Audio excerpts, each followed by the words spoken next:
বন্ধুরা এটা হচ্ছে গিয়ে 1695 কেমি কোম্পানির মেশিন। এই যে কেমি আপনারা লেখা দেখতে পাচ্ছেন। এটা মেটাল বডি, এই অংশ দুই অংশ মেটাল বাড়ি মেশিন। আমি এটা কীভাবে কাটবেন এটা দেখানো ওয়েস্টার্ন স্টাইলে। আমরা আগে করতাম কি এখান থেকে এমনি করে টান দিতাম। এই মেশিনটার এই অংশ ব্লেড কম থাকার কারণে এটা এইদিকেও কাটে, বুঝছেন কী গেছে। অন্যান্য মেশিনগুলো দিয়ে এক্সট্রা অংশ না বেশি আছে, তখন সরে যেতে করছে। কিন্তু এটা দেখেন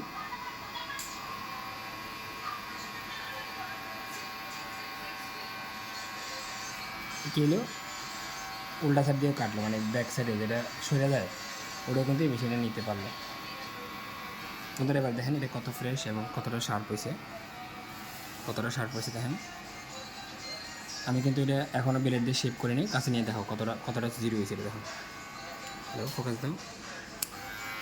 এই যে অংশ একটা ঠিক বড় আছে দেখেন, একবার শেপের মতো হয়ে গেছে। কোনো কারণে যদি শেপ করা নাও যায় তাও কোনো সমস্যা নেই।